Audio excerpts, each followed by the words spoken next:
কোরআনের হাদিসের বিধান আছে। ভাইরা আমার, লূত আলাইহিস সালামের, হযরত লূত আলাইহিস সালামের কওমের যে পরিণতি, তার কথা তো কোরআন হাদিসে আছে।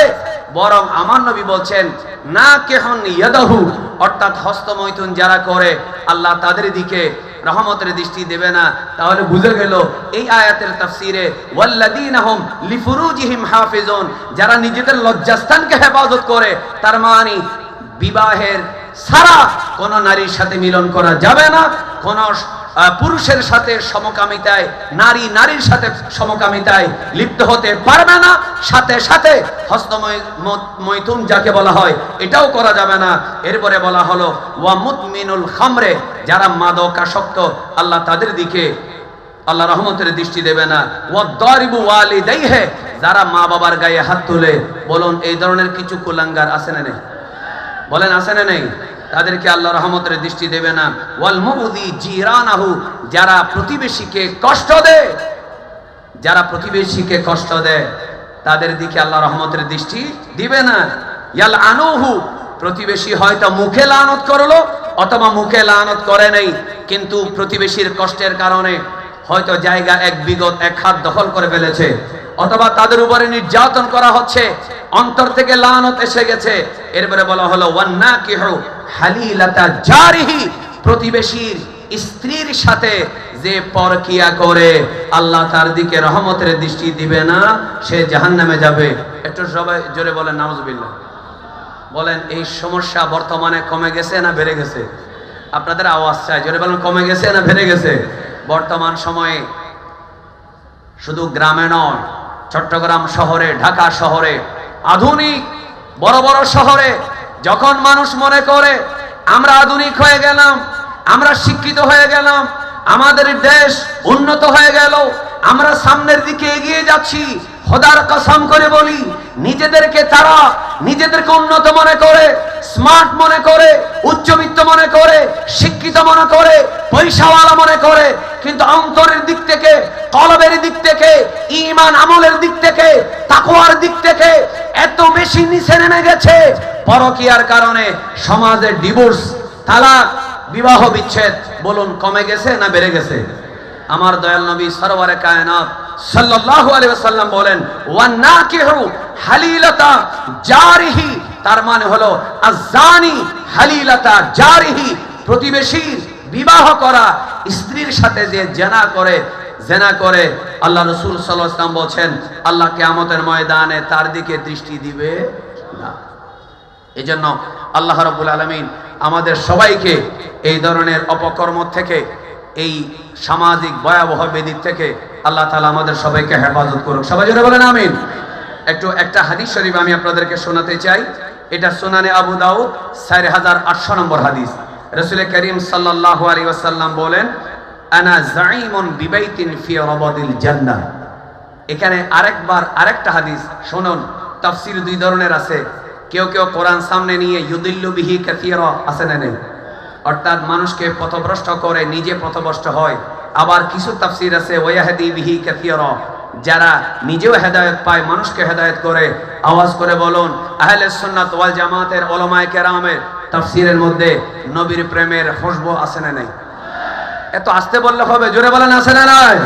এইজন্য ভাইরা আমার, আমি আপনাদেরকে বলছি ওয়াল্লাযীনা হুম লিফুরুজিহিম হাফিজুন, এই আয়াতের তাফসীর করতে দিলে ভণ্ড, ফাসিক, মুনাফিক বক্তারা মুমির কথা বলবে, বিভিন্ন নায়ক নায়িকার নাম নিয়ে কথা বলবে, বিভিন্ন অশ্লীল কথা বলবে, কিন্তু হক্কানি মুফাসসির যারা মাদ্রাসায় তাফসীর পড়েছে, যারা মাদ্রাসায় কামিল ক্লাসে ফাজিলের তাফসীর পড়ানোর যোগ্যতা রাখে, এরা মুমির নাম নিবে না।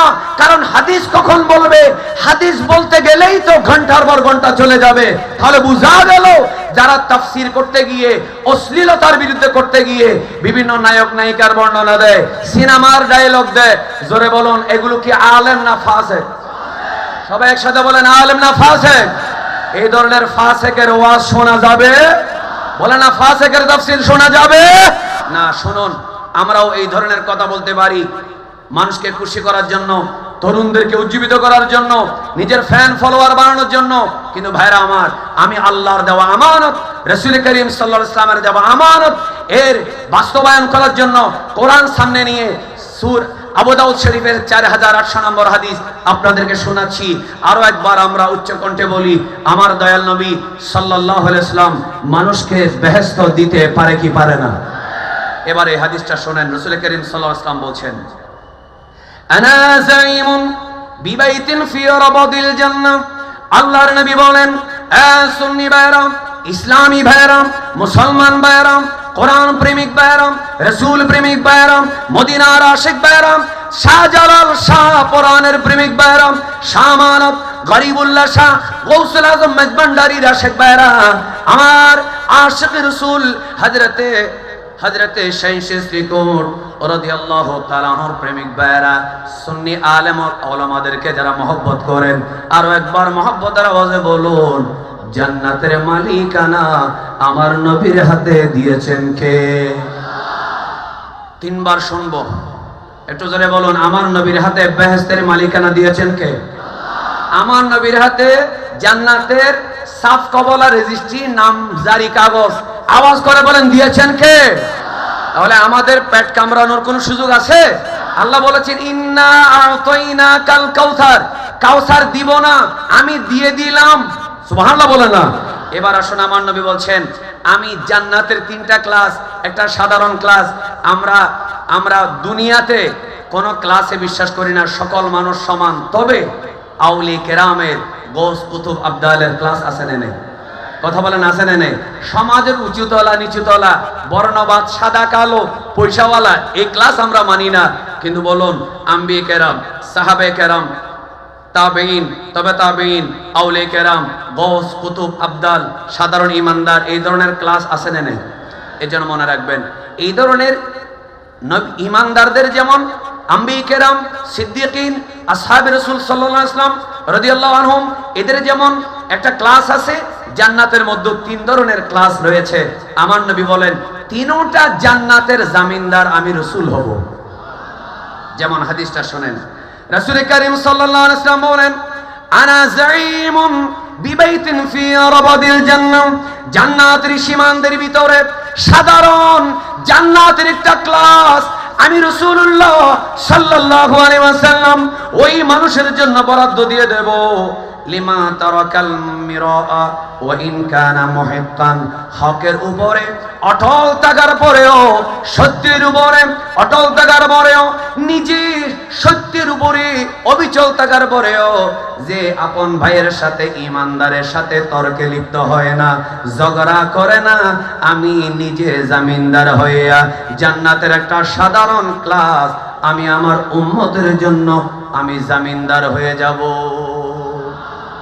এজন্য আমার আলেম ওলামারা, আমার সামনে যারা বসেছেন আলেম ওলামারা, আমার ডানে বামে বিজ্ঞ ওলামায়ে কেরাম, মুফাসসিরিনে কেরাম সবাই, এবং সামনে যারা আছেন সবাইকে আমরা বলবো, যারা মিডিয়ার মাধ্যমে শুনতে পাচ্ছেন, আমরা নিজেদের মধ্যে বিতর্ক করব?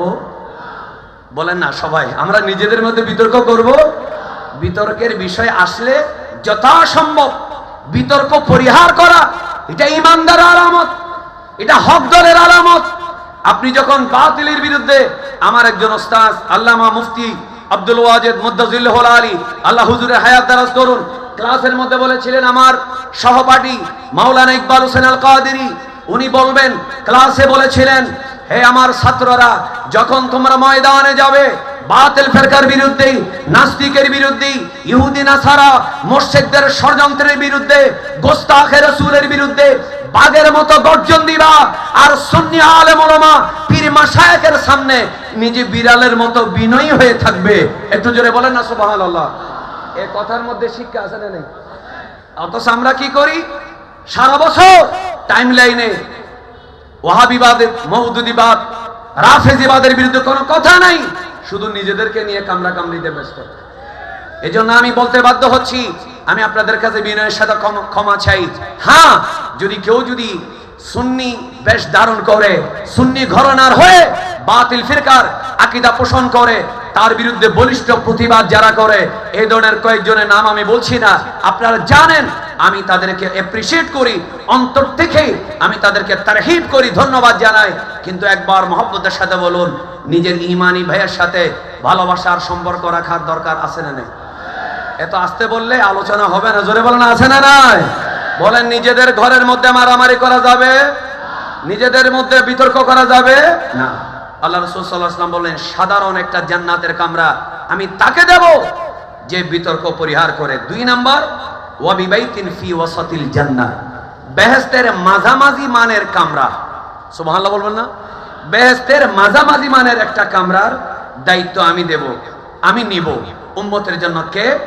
লিমা তারাকাল কিযবা ওয়া ইন কানা মাযিহান, ঠাট্টা করেও মোবাইলের মধ্যেও, সোশ্যাল মিডিয়ায়ও, এমনকি ফেসবুকে লাইক কমেন্ট শেয়ার পাওয়ার জন্য মস্কারা করে, জোকস করে, কমেডি করে, মানুষকে আনন্দ দেওয়ার জন্য কখনো যেই ব্যক্তি মিথ্যা কথা বলে না, একেবারে মস্করা করেও যে কখনো মিথ্যা কথা বলে না, আমার দয়াল নবী সরওয়ারে কায়নাত সাল্লাল্লাহু আলাইহি ওয়াসাল্লাম বলেন, জান্নাতের মাঝামাঝি শ্রেণীর একটা জান্নাতের জামিনদার আমি নিজে হয়ে আমার উম্মতকে দিয়ে দেব।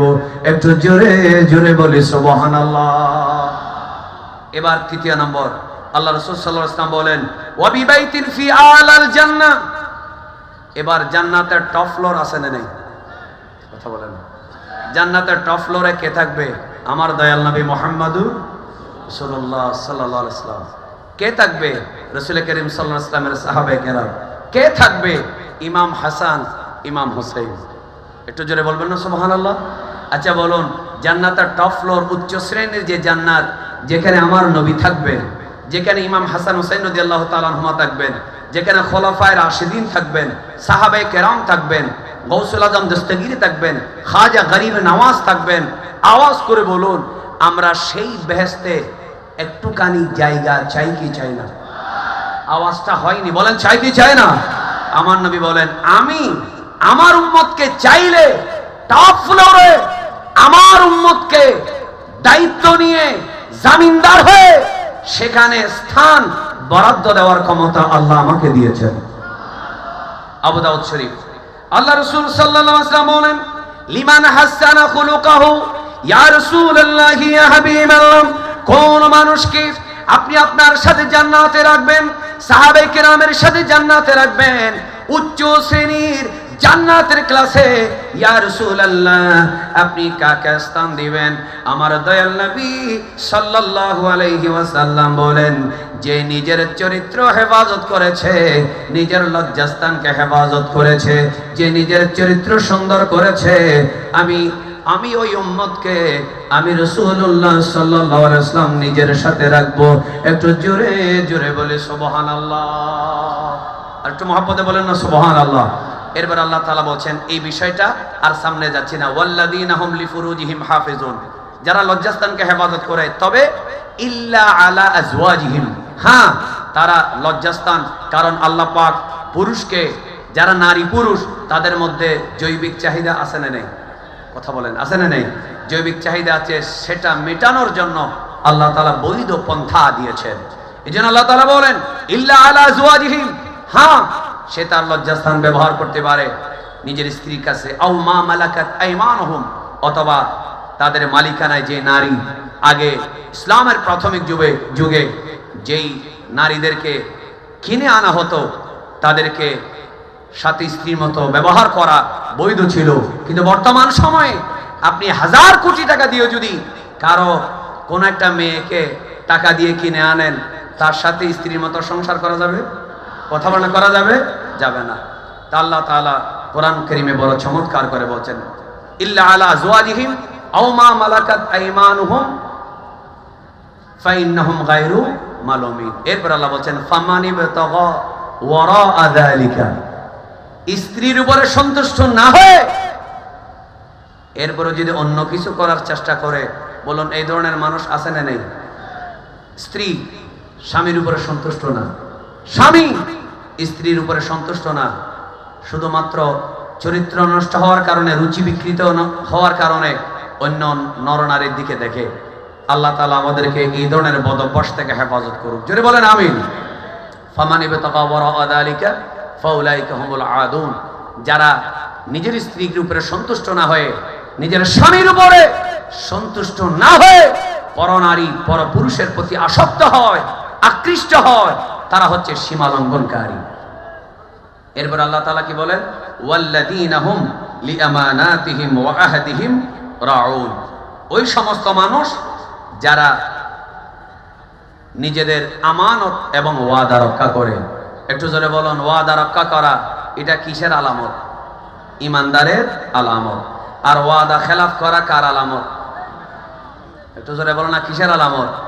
মুনাফিকের আলামত। এখানে আমি আরেকটা কথা বলতে বাধ্য হচ্ছি, সম্ভবত মাগরিবের আগে, আমার একটা ধারণা আর কি, মাগরিবের আগে সম্ভবত আর কাউকে দিবে না, সে কারণে আমি এই আজান শুরু হওয়ার আগে ইনশাল্লাহ আমি শেষ করে দেবো, অথবা আমাকে যদি আপনারা সিগন্যাল দেন আমি শেষ করে দেবো, ঠিক আছে ইনশাআল্লাহ? এই আজান পর্যন্ত ইনশাআল্লাহ। একটু জোরে বলেন ইনশাআল্লাহ। রাসূল করিম সাল্লাল্লাহু আলাইহি ওয়াসাল্লাম বলেন, মুনাফিকের কিছু আলামত আছে। নাম্বার 1, ইদা হাদ্দাথা কাযাবা। যখন কথা বলে মিথ্যা বলে। আচ্ছা বলুন, কোরআন সামনে নিয়ে মিথ্যা কথা বলে এই ধরনের একটা বক্তা আছে না নেই? একটা নাকি অনেক? এই দলের নাম আমরা নিচ্ছি না, ওই নাপাক বাটফারের নামও আমরা নিচ্ছি না, কিন্তু এই শব্দটা বলাটা ঠিক হয়নি, কিন্তু বাধ্য হয়ে বলছি। যারা কোরআন সামনে নিয়ে অনর্গল মিথ্যা কথা বলতে পারে, বলুন তাদের ওয়াজ শোনা জায়েজ আছে? রাসূল করিম সাল্লাল্লাহু আলাইহি ওয়াসাল্লাম যখন 40 বছর পর্যন্ত নিজেকে প্রকাশ করেন নাই, তামাম সৃষ্টি পয়দা হওয়ার আগের থেকে যিনি নবী ছিলেন, আদম আলাইহিস সালাম সৃষ্টি হওয়ার আগের থেকে নবী ছিলেন, তিনি 40 বছর পরে তিনি যখন নবুয়ত প্রকাশ করলেন তখন, আচ্ছা ঠিক আছে ইনশাআল্লাহ আমরা আমাদের আলোচনা শেষের দিকে নিয়ে যাচ্ছি। বলুন আমরা মুনাফিক হতে চাই না। আল্লাহ তাআলার প্রিয় নবী সাল্লাল্লাহু আলাইহি ওয়াসাল্লাম বলেন, ইদা হাদ্দাথা কাযাবা। যখন কথা বলে মিথ্যা বলে। বলেন ইমানদার না মুনাফিক? সবাই একসাথে বলেন। তাহলে তাদের গালের মধ্যে মোটামুটি একটা পাদুকাঘাত, শুদ্ধ করে বলতেছি, পাদুকাঘাত, পাদুকা এটা শুদ্ধ ভাষা তো, সাংবাদিকরা খুশি হয়ে যাবে, শিক্ষিত মানুষরা। তাদের গালের মধ্যে পাদুকাঘাত আমরা দিচ্ছি।